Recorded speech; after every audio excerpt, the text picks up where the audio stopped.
MCTV news కి స్వాగతం. ముందుగా ముఖ్యాంశాలు. వైకాపా రాక్షస పాలనపై విసిగిపోయి టీడీపీ తీర్థం పుచ్చుకున్న వైకాపా నాయకులు కార్యకర్తలు కండువా కప్పి పార్టీలోకి ఆహ్వానించిన మాజీ ఎమ్మెల్యే షాజహాన్ బాషా. విద్యార్థులు చెడు వ్యసనాలైన మత్తు పదార్థాలకు దూరంగా ఉండాలన్న డీఈఓ పురుషోత్తం రెడ్డి.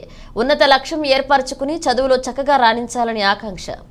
మదనపల్లె పట్టణంలో మాజీ ఎమ్మెల్యే షాజహాన్ బాషా ఆధ్వర్యంలో తెలుగుదేశం తీర్థం పుచ్చుకున్నారు 200 మంది వైకాపా కార్యకర్తలు. ఈ సందర్భంగా మాజీ ఎమ్మెల్యే షాజహాన్ బాషా మాట్లాడుతూ జగన్మోహన్ రెడ్డి ఒక తుగ్లక్ పాలన చేస్తున్నాడని, ప్రజలు రెడ్డి విరుస్తున్నారని, పార్టీ కోసం కష్టపడిన కార్యకర్తలను గాలికి వదిలేసి 25 కోట్లకు ముక్కుముఖం తెలియని వారిని ఎమ్మెల్యేలుగా నియమించడం హాస్యాస్పదమని తెలిపారు.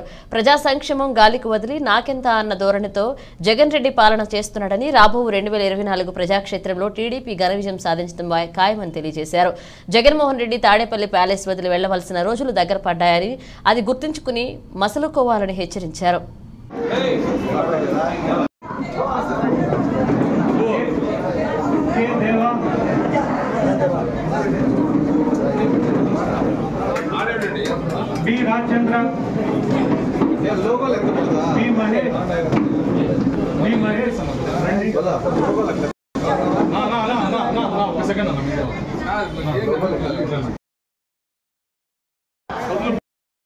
వెంకటరమణ, సివి రమణ, వాసునాయుడు, ఆర్ నారాయణ,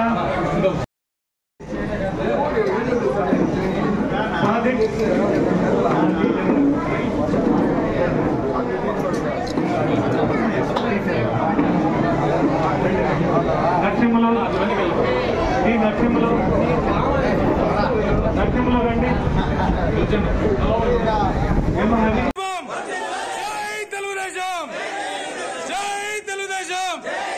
షాజహాన్ గారి నాయకత్వం, షాజహాన్ గారి నాయకత్వం, షాజహాన్ గారి నాయకత్వం.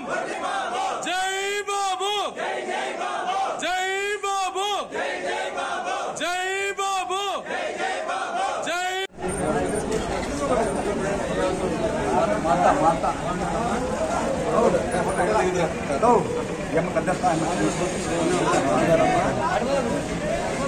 మూడో వార్డుకు సంబంధించిన ప్రజలందరూ చాలా పెద్ద ఎత్తున తెలుగుదేశం పార్టీలో చేరడానికి రావడం జరిగింది.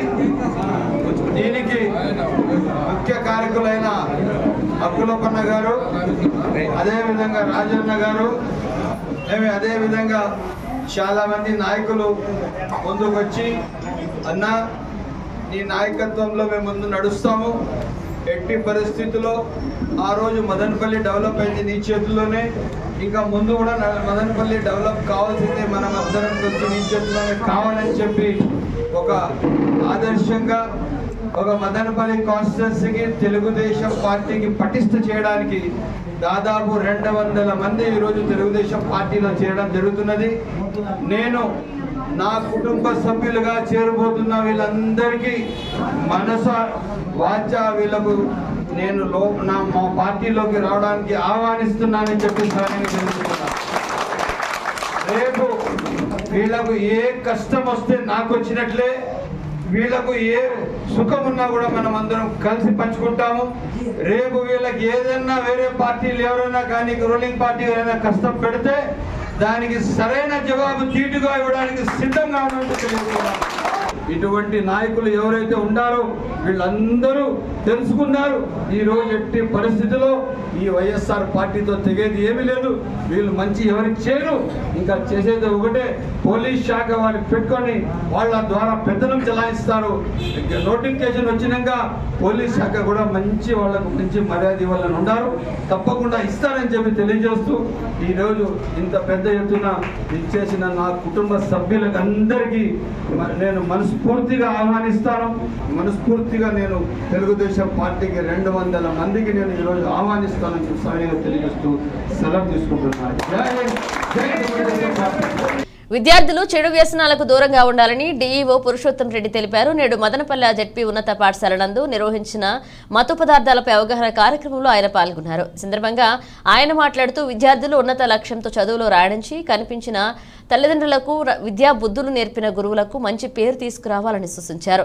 చెడు స్నేహాల వల్ల మత్తు పదార్థాల వాడకం అలవాటు చేసుకుంటున్నారని వీలైనంత వరకు వాటికి దూరంగా ఉండాలన్నారు. ఈ కార్యక్రమంలో ఆర్డీఓ మురళి, ఎంఈఓలు Prabhakar Reddy, Rajagopal, head master Subbareddy, CI Valli, బస్సు తదితరులు పాల్గొన్నారు.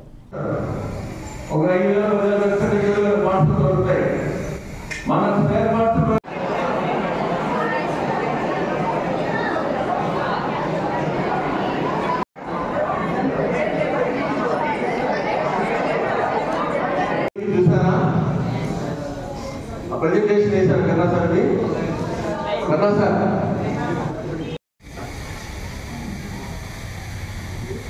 ఎంత ప్రమాద స్థాయిలో ఉన్నామంటే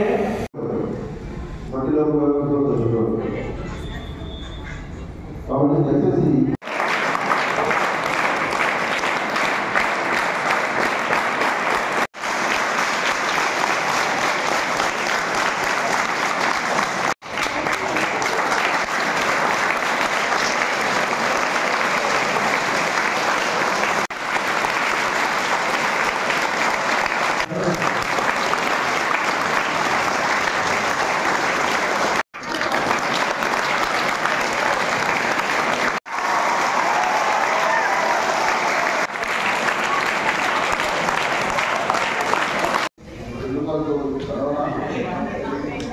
మనిషిని చంపేస్తుంది కాబట్టి రకంగా ఉంటేనే మనం మాస్క్ వేసుకుంటాం.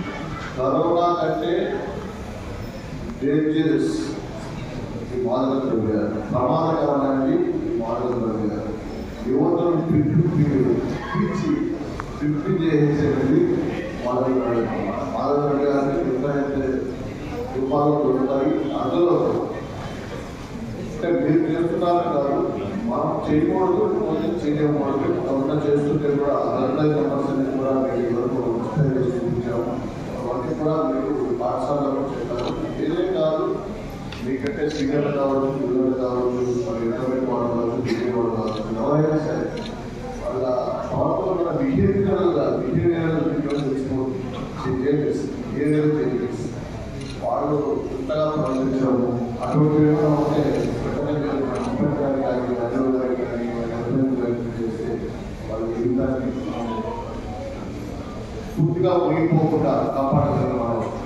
ఎందుకంటే తెలుసు మాదక ద్రవ్యాల వల్ల మనుషుల చీటికి పంచుకున్న వాళ్ళు కూడా ఎలా పక్కనమయ్యారు, మళ్ళా నుంచి ఎలా చేరుకున్నారు, కొంతమంది అలాగే మరణించారు. సో దీనికి వివిధ ఎగ్జాంపుల్స్ అంటే కూడా సిరీస్తో సహా మీకు ఐఎఫ్పీలో కాన్ఫరెన్స్లో డిస్ప్లే జరుగుతుంది. మీకందరికీ ఒకే విధంగా ఏంటంటే మనందరికీ పెంచి పోయేస్తున్న తల్లిదండ్రులు ఒకసారి వివరించుకోండి. వాళ్ళు ఎక్కడైనా ఎవరైనా స్థితిలో ఎంతో చేస్తున్నారు. అందరూ కూడా గొప్ప స్థితి రావాలి. పేదరికం అనేది తెలుగు కళ్ళు కావాలని గుర్తించారు. కానీ మీకు అది ఇంకోటి ఆంధ్రప్రదేశ్ తెలియకుండా గవర్నమెంట్ నిర్వహిస్తున్నారు. ఇలా కింద కంఫర్టబుల్గా తెలుసుకోవాలనుకుంటున్నారు. అందరికీ మీరు ఇన్ని రకాలుగా నేర్చుకోవడమే చదవాలి. ఏది ఏం కావాలంటే అది చదవాలి. ఈరోజు గవర్నమెంట్ అన్ని కూడా మీకు అందుబాటులో వచ్చింది. మీరు అందరూ చేయాల్సిందంటే ఏంటంటే రిజర్వేషన్ ఇప్పటివరకు లేకపోయినా కూడా రిజర్వేషన్ ఎటువంటి ప్రజలు వాళ్ళు ఉన్నారు, బాగా చదువుకుంటారు, బాగా చదువుకుని ఉద్యోగం వచ్చి మంచి ఉన్నత స్టేటస్ కావాలని నా తల్లిదండ్రులు సమాజానికి నన్ను గర్వించేలా తయారవుతారు.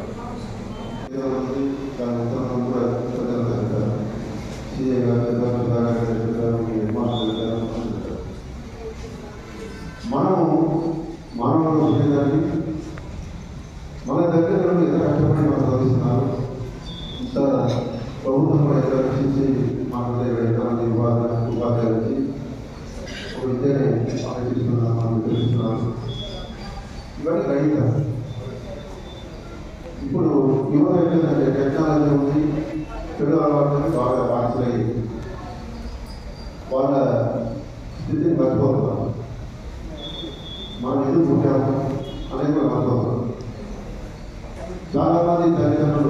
పెద్దల వల్ల తలెత్తుకోకుండా సమాజంలో చాలా ఆ పరిస్థితి సరిగ్గా తీసుకురావద్దని మనం గ్రహించాలి. ఇదంతా బాగుంటుంది, మంచిగా ఉద్యోగాలు చేసుకుంటూ సమాజాన్ని ఉపయోగపడాలంటే మంచిగా ఉద్దేశం. దయచేసి ఎవరో పెడుతున్నారు, పక్కన వాళ్ళు వాళ్ళు పెట్టుకోవచ్చు, పక్కన వాళ్ళు పెడతారని చూస్తే ఏది ఇచ్చినా కూడా మనం బయట తీసుకోవాలి. ఈరోజు నీకు బాగుంటుంది కొద్దిగా తీసుకోవాలి. ఆ రోజు బాగుండేది రేపు నీకు అది వ్యసనంగా తయారయ్యి అది లేకుంటే నువ్వు ఆ రోజు గమనించాలి. ఆ విధంగా తయారయ్యారు.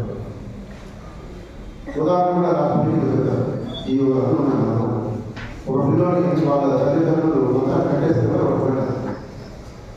ఇబ్బంది అయిపోతుంది. అప్పుడు ఎందుకంటే అతని బాధ్యత చిన్న వయసు 14 years చూడండి. అలవాటు అనేది ఎవరో చేసే తప్పుకి మనం కొంచెంగా మనం కూడా వాటి కాకుండా మనం కూడా పక్కన చూస్తారు. కాబట్టి మంచి స్నేహం అనేది కూడా మంచిగా ఉండాలి. వాళ్ళ ప్రవర్తన కూడా గమనించాలి. ఎవరైనా తెలిసినప్పుడు ఇలా చేస్తున్నప్పుడు వెంటనే మీరు మీ అధ్యాపకులు ఉపాధ్యాయులు మనకేంటే అనుకుంటే తప్పదు. వాడి 4 మంది సెట్ చేస్తారు. ఆ నెలలో ఇట్లా సమాజంలో ఎక్కువ మంది డ్రగ్స్ అనేది మనిషి యొక్క నాడీ వ్యవస్థ ఏ విధంగా నాశనం చేస్తుంది దాని గురించి మన నాకంటే ముందున్న చాలా బాగా ఎక్స్ప్లెయిన్ చేస్తున్నారు.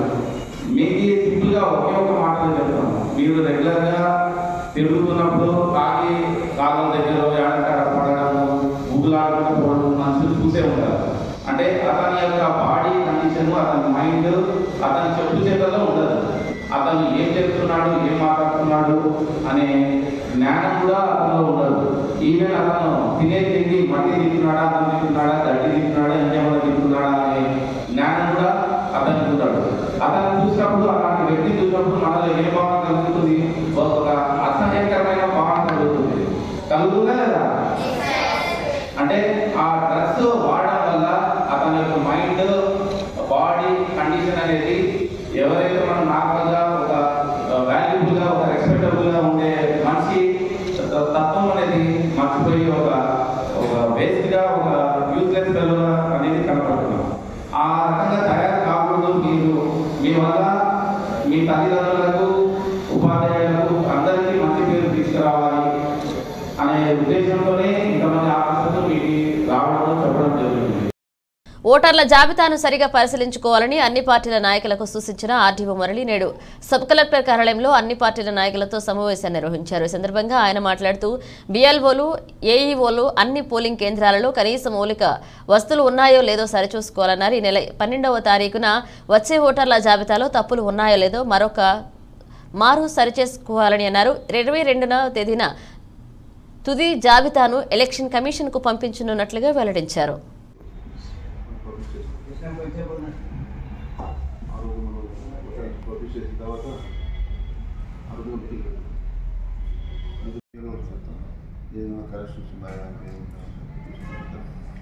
ఎందుకంటే వన్స్ నామినే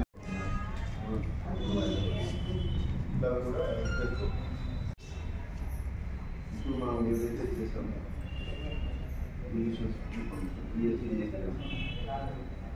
దాంట్లో కూడా పబ్లిక్ తర్వాత మళ్ళీ ఫైనల్గా వచ్చింది. అవన్నీ కూడా అడిషనల్గా మళ్ళీ BLOకి 7 days 21 days ఉన్నాం. కాబట్టి చేసినా కానీ అప్పుడు మిగతా విషయాలు చెప్పేస్తాం సార్. మీరు కాకుండా చెప్పినాను ఏం లేదు. కొత్త ముందు ఏంటంటే ఒకటి చేస్తున్నాం.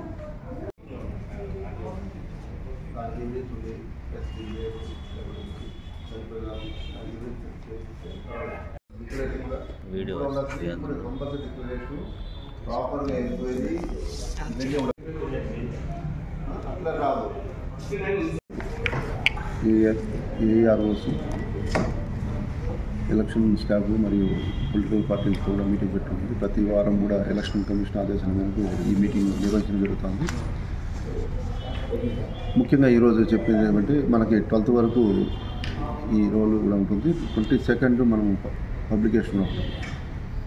అంత లోపల వీళ్ళందరూ కూడా ఏమి ఉన్నాయో వాళ్ళందరూ కూడా ఫామ్స్ BLAs ద్వారా అప్లై చేయమని చెప్పడం జరిగింది. సరైన ఆధారం లేకుండా చేస్తే వాళ్ళ మీద చర్యలు ఉండడానికి చెప్పడం జరుగుతుంది.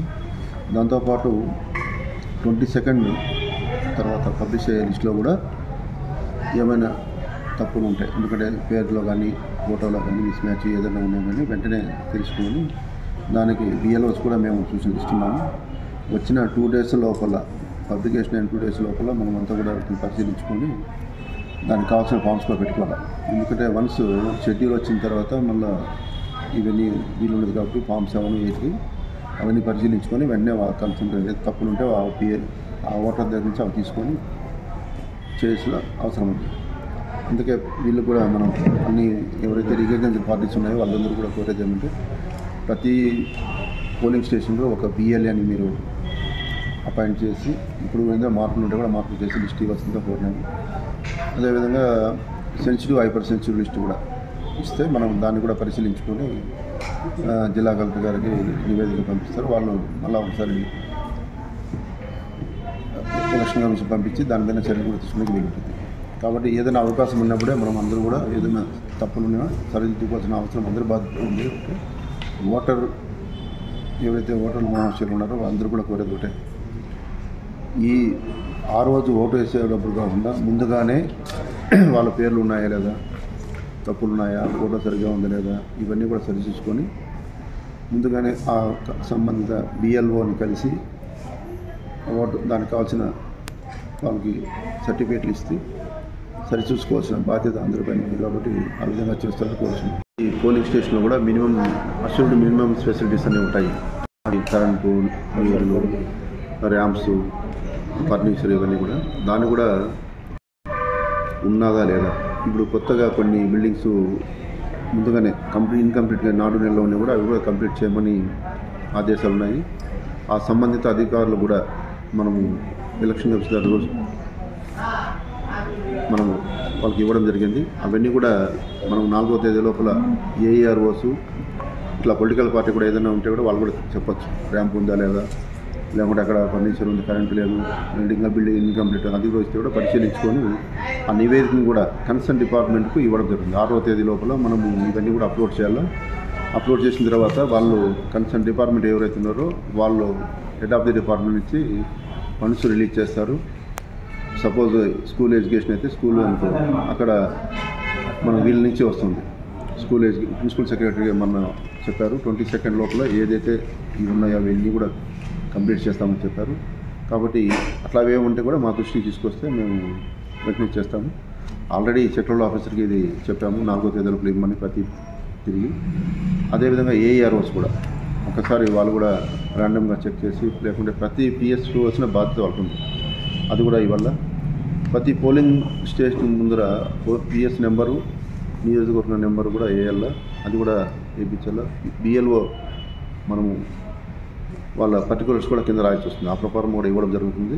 అది కూడా ఆ సంబంధిత పోలింగ్ స్టేషన్ వద్ద AEROsకి సూచనలు వస్తాయి. అవన్నీ ఆ విధంగా BLO పేరు, సెల్ నెంబరు, సపోజ్ ఎవరన్నా ఓటర్గా ఉంది, ఎవరు వాళ్ళ ఏరియాకి BLO అనుకుంటే అక్కడ నెంబర్ ఉంటుంది కాబట్టి చూసుకోవచ్చు, పేరు ఉంటుంది, వాళ్ళ డిజిగ్నేషన్ కూడా ఉంటుంది. ఆ విధంగా కూడా అన్నీ కూడా బోర్డులు ఎలక్షన్ కమిషన్ రూల్స్ ప్రకారం అవి కూడా తయారు చేయడం జరుగుతుంది.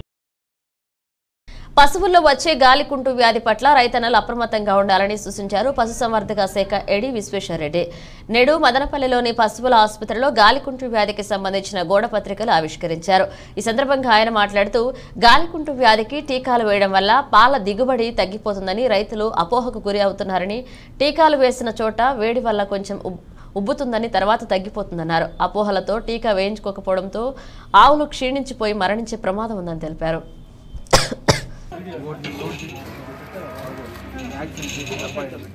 ఎటువంటి ప్రమాదం లేదు, అందరూ కూడా వేసుకుంటేనే మంచిది, వేసుకోకపోతే ఇంకా నష్టము. మేము ప్రతి సంవత్సరం వేస్తున్నారు, మాకు బాగుంది, అందరూ కూడా వేయించుకోవాలని చెప్పి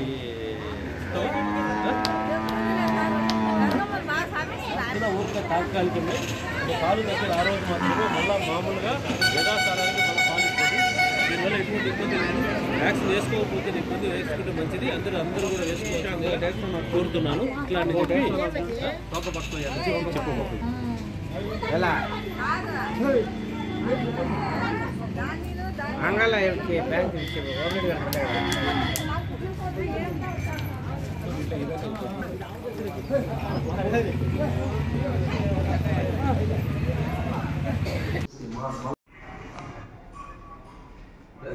నాకు షేర్ చేయాలి. నమస్కారము. ముఖ్యంగా ఈరోజు మీకు చెప్పదలుచుకుంది ఏమంటే మనకు పశువుల్లో ప్రమాదకరమైనటువంటి జబ్బు గాలికుంటు వ్యాధి. దీనికి సంబంధించి మనకు ఈరోజు అనగా 2వ తేదీ నుంచి పశువులలో గాలికుంటు వ్యాధి టీకాలను వేయడం ప్రారంభిస్తున్నాము. ఇది 32వ విడత కార్యక్రమం. అంటే ఈ టీకాల కార్యక్రమము భారతదేశం మొత్తము ప్రారంభిస్తున్నారు.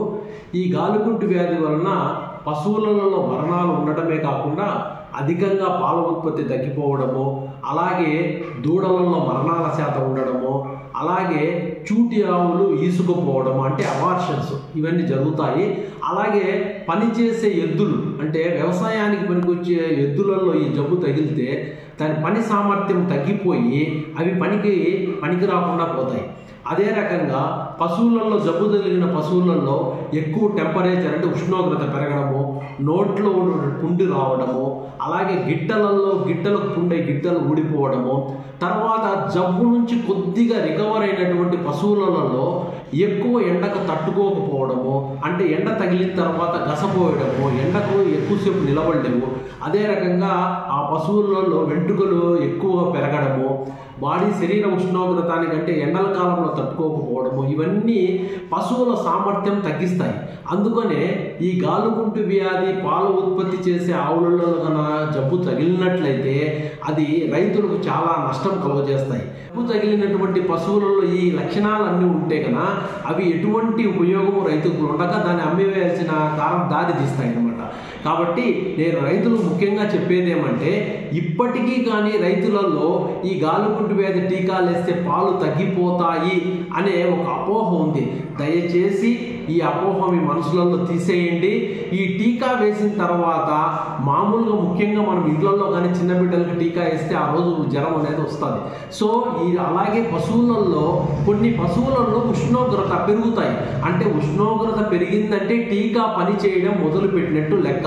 అలాగే టీకా వేసిన ప్లేసులలో వాపు రావడం అంటే తొడకండరాలకు ఎక్కడైతే టీకా వేస్తారో వాపు వస్తుంది. కాబట్టి మనము ఇవన్నీ అపోహలు తీసేయండి. టీకా వేస్తే పాలు తగ్గిపోతాయనేది అపోహ తీసేయండి.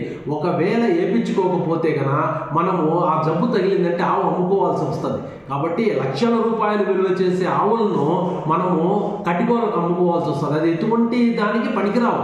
కాబట్టి దయవుంచి నేను రైతులకు చెప్పేది ఏమంటే, ఈ గాలికుంటు వ్యాధి టీకాలు దేశవ్యాప్తంగా ఇస్తున్నారు. మీ ఇంట్లో వేయించుకోండి, మీ ఊర్లో వేయించుకోండి. పక్కింట్లో వాళ్ళకి కానీ ఎవరికైనా అపోహ ఉంటే కనుక దయచేసి మనసులోంచి అపోహ తీసేసి మనం ఈ టీకా వేయించినట్లయితే రైతులకు ఎటువంటి నష్టము కలగకుండా పాలు ఇచ్చే ఆవులలో పాలు దిగుబడి అలాగే ఉంటుంది. చూటి ఆవులు చూళ్ళు నిలబడతాయి. తర్వాత వచ్చేసి మనకు దూడలు ఎదుగుబాటు అవుతాయి. ఇవన్నీ మనకు రైతులకు లాభదాయమే. గవర్నమెంట్ దగ్గర ఎటువంటి రుసుము తీసుకోరు. ఇటువంటి ఫ్రీ టీకాలు, ఇవి టీకా వచ్చేసి ఉచితంగా వేస్తారు. ఇది దేశవ్యాప్తంగా జరుగుతుంది. అదే రకంగా మన ఊర్లో కానీ ఈ రోజు నుంచి 2వ తేదీ నుంచి ప్రారంభించారు. గ్రామాన మీ దగ్గరలో ఉన్నటువంటి పశువుల వైద్యులు, మీ అనిమల్ హస్బెండరీ అసిస్టెంట్, సచివాలయ సిబ్బంది, మీ ఊర్లో ఉన్నటువంటి వాళ్ళు మీకు ఒక డేట్ ఇచ్చేసి ఆ టైం టేబుల్ ప్రకారము మీ ఊర్లో వచ్చి టీకాలు వేస్తారు. కాబట్టి దయ ఉంచి ప్రతి రైతు ఈ అవకాశాన్ని ఉపయోగించుకొని టీకాలు వేసుకొని మీ ఆవులు కాపాడుకోవాల్సిందిగా. అంగన్వాడీల న్యాయమైన సమస్యలు పరిష్కరించాలని కోరుతూ అంగన్వాడీల కార్యకర్తలు సిబ్బంది చేపట్టిన సమ్మె మంగళవారానికి 22వ రోజుకు చేరింది. ఈ సందర్భంగా అంగన్వాడీ మహిళలు స్థానిక సిడిపిఓ కార్యాలయం ఎదుట నిరసన కార్యక్రమంలో భాగంగా దొన్నపోతుకు వినతి పత్రం సమర్పించారు. ప్రభుత్వం అంగన్వాడీ సమస్యలపై సానుకూలంగా స్పందించి డిమాండ్లను నెరవేర్చాలని కోరారు. ఈ నెల 5వ తేదీలోగా విధుల్లోకి రాని అంగన్వాడీలను శాఖాపరమైన చర్యలు తీసుకుంటామని, ప్రభుత్వం బెదిరింపు చర్యలకు పాల్పడుతుందని, అలాంటి బెదిరింపులకు భయపడేది లేదని స్పష్టం చేశారు.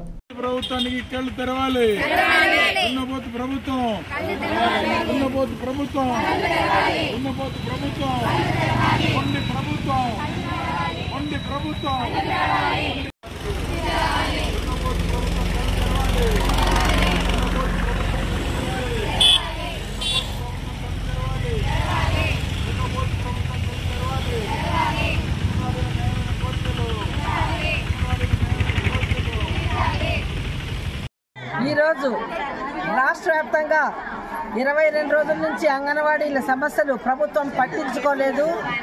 22 రోజుల నుంచి సమ్మె చేస్తున్నా కూడా ప్రభుత్వానికి ఏమాత్రము అంగన్వాడీల పైన చిత్తశుద్ధి లేకుండా ఉంది. దాంట్లో భాగంగానే ఈరోజు మేము దున్నపోతు లాంటి ప్రభుత్వానికి ఇప్పుడైనా కనువిప్పు కలగాలని మా సమస్యలన్నీ వివరిస్తూ దున్నపోతుకు వినతి పత్రం ఇవ్వడం జరిగింది. దున్నపోతు మీద వర్షం కురిస్తే తోకన్నా కదిలిస్తుందేమో కానీ ఈ ప్రభుత్వానికి 22 రోజులుగా అంగన్వాడీలు తమ సమస్యలు తెలుపుకుంటా ఉంటే ఏ మాత్రము చలనం లేకుండా ఉంది. ప్రభుత్వము రాబోయే కాలంలో ఇలాగే వ్యవహరిస్తే అంగన్వాడీల సమస్య ఉధృతమవుతుంది. అలాగే రేపు 3వ తేదీ జిల్లా కలెక్టర్ కార్యాలయంలో వద్ద అంగన్వాడీల ముట్టడి కార్యక్రమం ఉంది. ప్రభుత్వము ఎన్ని రకాలుగా బెదిరింపు ధోరణులకు దిగినా కూడా అంగన్వాడీలు అదరరు బెదరు అనేసి ఈ సమ్మె సందర్భంగా తెలియజేస్తున్నాము. మేమేం గొంతెమ్మ కోరికలు కోరడం లేదు. కనీస వేతనం అమలు చేయండి, మినీ వర్కర్లను మెయిన్ వర్కర్లుగా గుర్తించండి, అత్యున్నతమైన న్యాయస్థానం సుప్రీంకోర్టు ఇచ్చిన తీర్పు గ్రాడ్యుయేటీని అమలు చేయండి, లబ్ధిదారులకు నాణ్యమైన పౌష్టికాహారం ఇవ్వండి అని మాత్రమే అడుగుతున్నామే కానీ మేము ఏ పదవులు ఆశించడం లేదు. అయ్యా, ఇప్పటికైనా మేల్కొని అంగన్వాడీల సమస్యలు పరిష్కరించాలని ఈరోజు మేము దున్నపోతు కూడా వినియోగించినాము. ఇకనైనా మేలుకోవయ్యా, ప్రభుత్వం దిగిరావాలని మేము ఈ రోజుటికి 22 రోజులుగా సమ్మె చేస్తున్నాం. అయినా కానీ ప్రభుత్వం కొంచెం కూడా చిత్తశుద్ధి లేకుండా వ్యవహరిస్తుంది, చాలా మొండిగా ప్రవర్తిస్తుంది. రేపు కలెక్టరేట్ ముట్టడి కార్యక్రమాలు చేస్తాము. ఈరోజు ప్రభుత్వము 5వ తేదీ లోపల జాయిన్ కావాలి, లేకపోతే మీ మీద చర్యలు తీసుకుంటామని చెప్పి ప్రభుత్వం బెదిరింపులకు గురి చేస్తుంది. ఇప్పటికైనా మీరు ఎన్ని బెదిరింపులకు గురి చేసినా అంగన్వాడీలు ఇక్కడ బెదిరుకోవడానికి సిద్ధంగా లేరు. కాబట్టి మా అంగన్వాడీ సమస్యలను పరిష్కరిస్తేనే మేము సమ్మె విరమిస్తాము. పరిష్కరించిన ఎడల సమ్మె కొనసాగుతుందని చెప్పి ప్రభుత్వానికి హెచ్చరిక చేస్తున్నాం. ఈరోజు ప్రభుత్వము అంత చిత్తశుద్ధి ఉంటే పిల్లలకి, గర్భవతులకి, బాలింతలకి, ప్రీ స్కూల్ పిల్లలు నష్టపోతున్నారని చెప్పి, కొంచెమైనా లబ్ధిదారులు ఇబ్బంది పడుతున్నారని, అంగన్వాడీ సమస్యలు పరిష్కారం చేయాలని చెప్పి కొంచెం కూడా ప్రభుత్వానికి చిత్తశుద్ధి లేదు. చాలా మొండిగా వ్యవహరిస్తుంది. ఇది మంచి పద్ధతి కాదని చెప్పి ప్రభుత్వానికి మేము హెచ్చరిక చేస్తున్నాం. అంగన్వాడీలు గత 22 రోజులుగా తమ న్యాయమైన కోరికలు పరిష్కరించాలని చెప్పి రాష్ట్ర ప్రభుత్వం మీద మొరపెట్టి విఫలమైనటువంటి నేపథ్యంలో సమ్మె చేస్తున్నారు. ఈ సమ్మెను వాళ్ళు అడుగుతున్నటువంటి కోరికలు ఏమున్నాయో తెలుసుకొని వాటిని తీర్చడానికి వాళ్ళకు భరోసా ఇచ్చి ఆ విధంగా సమ్మె విరమింపజేయాలి తప్ప ఈరోజు నిర్బంధాలతో బెదిరించి సమ్మె విరమింపజేయాలని చెప్పి చూస్తే అంగన్వాడీలతో పెట్టుకున్నటువంటి ఏ ప్రభుత్వమూ ఇప్పటిదాకా కోలుకున్న పరిస్థితి లేదు. గతంలో చంద్రబాబు ఈ విషయం తెలుసు, అదేవిధంగా రాజశేఖర రెడ్డి ప్రభుత్వానికి కూడా ఈ అనుభవం ఉంది. ఇప్పుడు కొత్తగా వచ్చినటువంటి ఈ జగన్మోహన్ రెడ్డి ప్రభుత్వం చాలా మొండిగా నిర్దాక్షిణ్యంగా వ్యవహరిస్తున్నటువంటి పరిస్థితి ఉంది.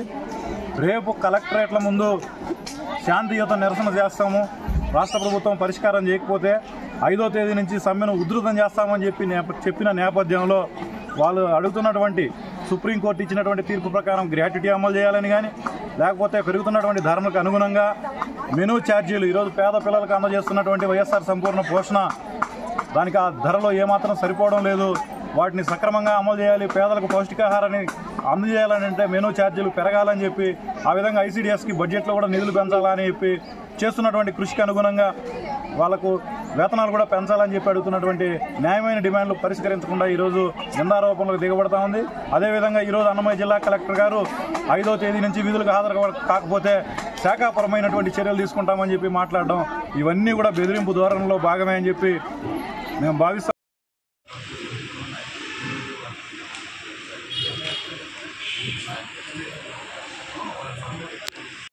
తట్టుకోలేవు, ఎందుకంటే నీకు ఓం శక్తి గుడి కావాలంటే ఇక్కడ కూడా బైపాస్లో ఉంది, మీరు కావాలంటే ఆడ కూడా మాల ఇచ్చేసుకోవచ్చు.